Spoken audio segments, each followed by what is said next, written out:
3장 청소년 전문 상담사의 역할 함께 공부하겠습니다. 먼저 수업 전에 작성한 원페이퍼 보고서를 읽고 자신의 생각을 정리해 봅시다. 다음 3장의 중심 주제는 다음과 같습니다. 청소년 상담을 통해 문제 발생 전 예방 조치가 가능합니다. 교사가 담당할 수 있는 청소년 상담에서 예방 조치의 상황의 매뉴얼을 만들어 봅시다. 여러분 한번 지금 공부하는 내용을 가지고 매뉴얼을 만들 수 있는 상황이 될 수 있을 겁니다. 한번 만들어 보시고 다음에 혹시 여러분에게 그런 여러분의 자녀나 안 그러면 여러분의 이웃에 예전에 여러분이 담당하고 있는 유치원이나 어린이집에서 청소년 상담을 해야 될 어떤 상황이 생길 때 아마 그럴 경우도 있을 겁니다. 유치원에 있는 어린이집에 있는 어린이들의 위에 형제들 그과의 관계 속에서 생길 수 있는 그런 상담 상황도 고려해 볼 수 있는 거죠. 그때 어떻게 상담할 것인가, 어떤 매뉴얼을 만들 것인가, 이런 것들도 한번 생각해 보면 재미있는 주제가 될 수 있을 것 같습니다. 다음, 청소년 상담이란 무엇인가? 청소년 상담의 정의를 내려보면 청소년 상담은 도움이 필요한 청소년을 내담자로서 전문적인 훈련을 받은 사람인 상담자가 대면에서 청소년이 갖고 있는 생활 과제들과 사고, 문제, 행동, 그리고 감정적인 측면에서 다양한 문제들을 해결함을 받고 건전하게 성장, 발전할 수 있도록 돕는 것이 청소년 상담의 정의입니다. 청소년 상담은 청소년이 지닌 정신적인 불건강함의 문제 요소들을 면담하는 것도 중요하지만 문제 발생을 예견하고 적절히 조치해서 예방적인 접근을 이루는 것이 가장 중요하다고 볼 수 있습니다.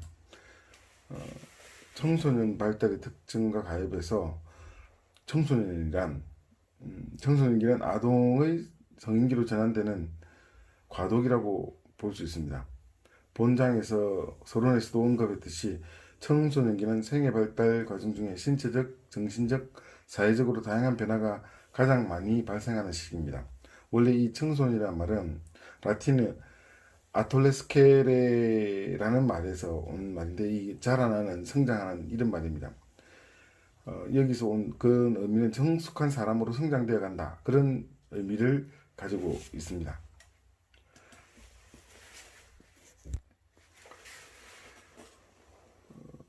청소년 발달 특성과 가업에서 두 번째 법적 청소년 연령을 보겠습니다. 법적 청소년 연령은 우리나라의 법임에도 불구하고 각자 좀 여러 가지 다른 상황으로 나타납니다. 먼저 청소년 기본법에서는 9세부터 24세 이하인 사람을 청소년이라고 보고 있습니다. 그다음에 아동복지법에서는 만 18세 미만으로 규정하고 있고 민법에서는 20세 미만 그리고 소년법에서는 만 19세 미만으로 보고 있습니다. 이래서 각자 이 청소년 연령에 대한 평가가 생각하는 바가 다 다릅니다. 혼란을 초래하고 있죠. 다음 청소년 발달의 특징을 살펴보겠습니다. 신체적 발달 부분에서 사춘기에 있는 청소년들은 급격한 성 호르몬의 작용으로 생식 기관이 발달됩니다. 이 중에 남학생 같은 경우는 테스토스테론 호르몬이 발생해서 2차 성징에 직접적인 영향을 주게 돼서 음경이 확대되고 전립선이 발달되고 정자를 생산하면서 몽정과 자위 행위를 경험하게 됩니다. 여학생들 같은 경우는 뇌하 수체 호르몬의 자극에 따라서 난소에서 에스트로겐이라는 여성 호르몬이 분비되고 월경을 하게 되고 유방과 골반의 성장 발육이 두드러지게 나타납니다. 엉덩이에 지방이 축적돼서 신체적으로 여성성을 드러내게 됩니다. 청소년들은 이러한 신체적 변화 과정을 거치면서 성 역할을 배우고 점점 성숙되어 가게 됩니다. 청소년들 심리적 발달을 살펴보면 청소년들은 신체적 변화와 함께 기쁨, 불안, 자아도취, 수치심, 호기심, 수줍음, 분노, 저항, 우울증 등의 다양한 복합적인 심리가 표출되게 됩니다. 한마디로 감정의 기복이 심하게 나타나는 이 시기에 프로이드는 청소년기에 대해서 어떻게 이야기하는가 하면 생식기의 단계라고 이렇게 봤습니다. 만 12세에서 성인기까지를 그렇게 칭합니다. 한마디로 이제 이 성에너지인 리비도가 발달돼서 성기에 집중되는 시기여서 청소년들은 가족의 이성 또래, 이 또래 집단에 대해서 특히 이성에 대해서 이제 성적 욕구가 포출되고 감정 조절이 매우 어려워지고 급격한 신체 발달과 함께 부모로부터 심리적인 이유, 따로 떨어지려고 하는 그런 작업이 새롭게 시작되는 시기입니다. 인지적인 발달에서 보면 이 인정은 청소년기의 신체적인 성숙과 더불어 인지적인 능력도 확대된다고 언급했습니다. 그러나 그보다도 더 신체적 변화와 더불어 심리적인 변화 또는 그 인지적인 능력에도 탁월한 변화가 나타난다고 하는 것이 더 정확한 표현일 겁니다. 청소년들이 육체만 성인과 같이 같아지는 것이 아니고 인지적 능력, 즉 자기 지각 능력과 경험보다 논리적인 원리에 의해서 지배받기 때문에 추상적인 사고들이 가능해지고 경험하지 못한 사건에 대한 가설을 설정해서 보이지 않는 미래의 사건까지도 예측할 수 있는 능력을 갖추게 됩니다. 청소년기 발달 특징의 네 번째로 사회적인 발달을 보면 청소년기는 또래 집단과의 친밀감이 두터워지고 서로 각별하게 삶을 나누고 배우는 시기입니다. 그래서 또래의 영향을 가장 많이 받는 시기라고 볼 수 있습니다. 그렇기 때문에 이 시기에서 학교에서는 동아리 모임이나 사회적 클럽, 재능기부 활동, 사회봉사 활동 등을 통해서 친화력을 길러주는 것이 매우 중요합니다. 세 번째, 청소년 상담의 목표 및 과제를 살펴보겠습니다. 청소년 상담의 목표는 행동 변화를 촉진하는 것이 목표입니다. 내담자인 청소년들이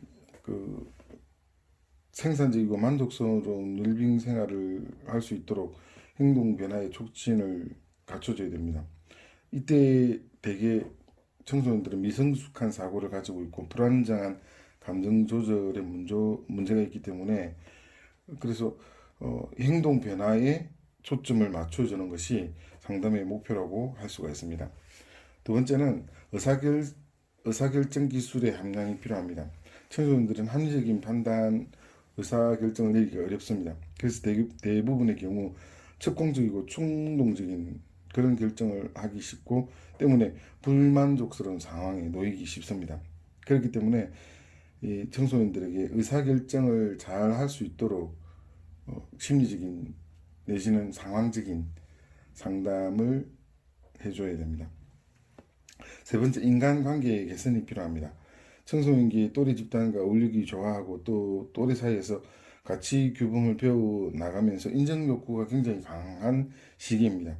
이때 친구 관계에서 인간관계가 중요하다는 것을 배워 나가면서 청소년들 사이에서 원만한 인간관계를 이룰 수 있도록 지도해 주는 것이 하나의 중요한 목표입니다. 네 번째, 자아정체감의 확립입니다. 청소년기는 자아정체감 확립을 위해서 끊임없이 노력해야 될 시기입니다. 자기 존재에 대한 의문을 가지고 상당히 깊은 방황기에 갈 수가 있습니다. 이때 자아정체감을 확립하지 못하면 계속해서 어려운 방황을 할 수 있기 때문에 상담자는 청소년 상담의 중요한 목표로 자아정체감을 확립할 수 있도록 도와줘야 됩니다.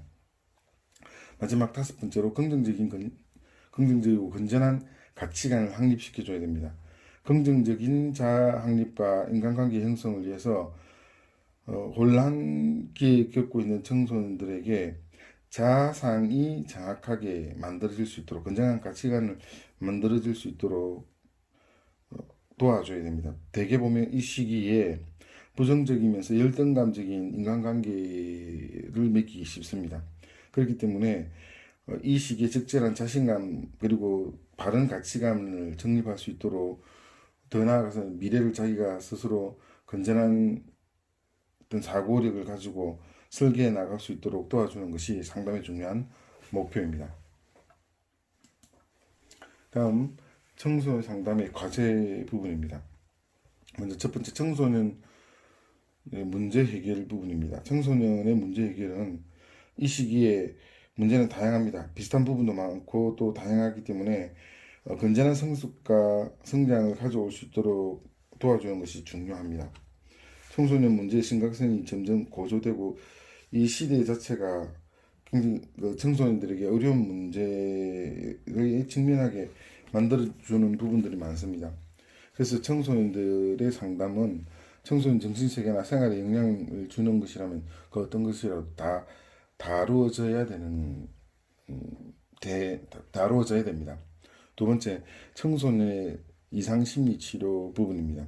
청소년들은 신체적, 심리적, 사회적 여러 변화에서 병적인 노이로제나 정신병들 치료까지도 상담자는 관계해 줘야 됩니다.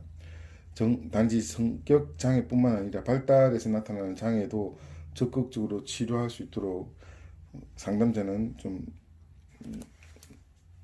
적극적인 강한 의지를 가지고 청소년의 정신과적 질환뿐만 아니라 각종 심리적인 장애도 치료할 수 있도록 이렇게 청소년 상담을 능동적으로 행동해 나가야 됩니다. 세 번째, 청소년 문제 예방 부분입니다. 청소년들의 경우 상담 도중에 중도 탈락하면 각종 부적응을 유발시키고 범죄나 정신질환에 빠질 수도 있습니다. 그래서 중도 탈락을 예방하고 끝까지 이 문제 해결을 해 나갈 수 있도록 하는 것이 청소년 상담의 중요한 과제입니다. 네 번째, 다양한 발달 능력을 촉진시키는 부분입니다. 인간에게서 나타나는 다양한 발달 특징을 단단하고 가능성 있는 광범위한 능력을 일정 수준 올려줄 수 있도록 환경 변화에 주도적으로 이끌어갈 수 있는 것이 청소년 상담의 중요한 과제입니다. 마지막 다섯 번째로, 탁월성의 성취 부분입니다. 청소년들은 각자가 잠재 능력을 무한히 가지고 있습니다. 과학이나 스포츠나 예술, 정치, 경제, 문화, 종교 등의 광범위한 영역에서 탁월성을 성취할 수 있도록 도와줘야 되는 것이 청소년 상담의 중요한 과제입니다. 다음, 청소년을 위한 전문 상담가의 자격 기준과 자질 부분에서 첫 번째, 청소년 전문 상담가로서의 자격 기준입니다. 청소년 상담사는 청소년 기본법 제22조 1항에 근거해서 여성가족부 장관 자격 검정에 합격하고 연수과정 100시간을 마친 자에게 자격이 부여됩니다. 그 다음, 전문 상담교사는 초, 중, 등 교육법의 전문 상담교사 자격증 기준에 해당되어서 교육부 장관이 수여하는 자격증입니다. 단 여기서 이제 또 참고해야 될 것은, 만약에 전문 상담교사가 학교 임용을 하기 위해서는 별도의 교원 임용 고시에 합격해야만 가능합니다. 다음, 청소년 전문 상담자의 자질과 역할입니다. 청소년 상담자의 지식적인 자질이 필요한 부분은 두 가지가 있습니다. 상담에 필요한 지식과 기술 면에서의 자질이 필요합니다.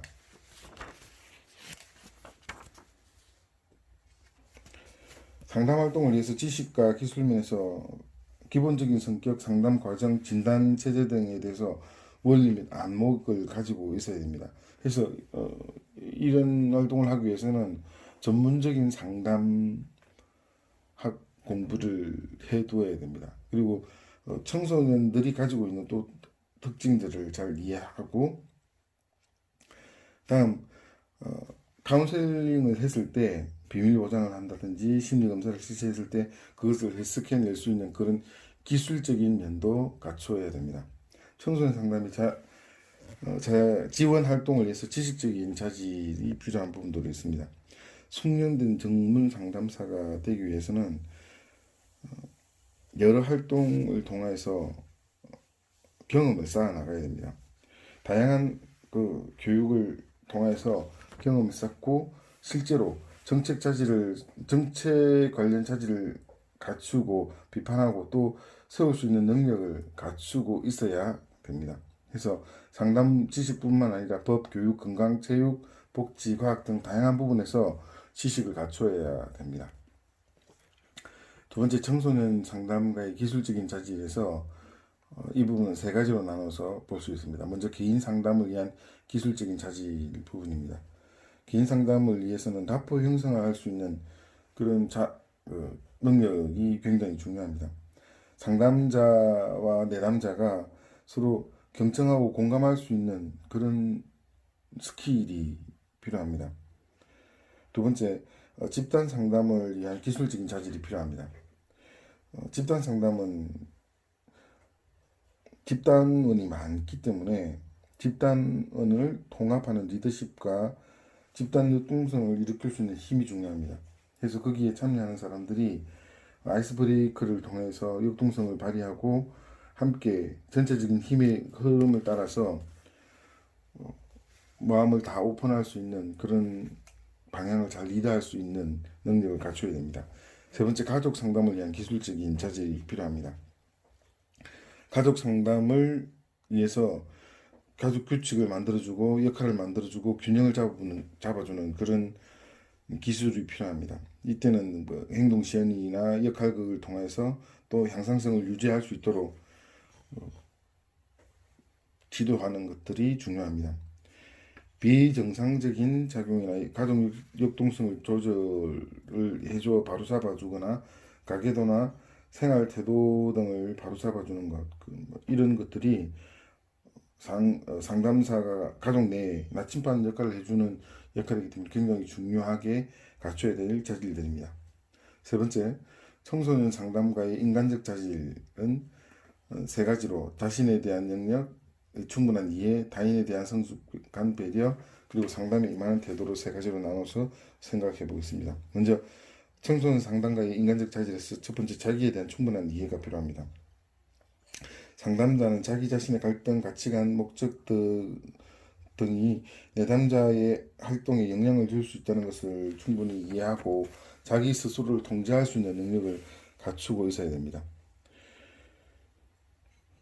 상담자가 스스로 감정을 여과하지 못하고 그리고 내담자에게 자기의 감정이 투시된다든지 이전이 된다면 그때 상담의 질이 급격하게 떨어집니다. 그래서 자기 자신을 충분히 이해하고 자기를 통제할 수 있는 능력을 갖춰야 됩니다.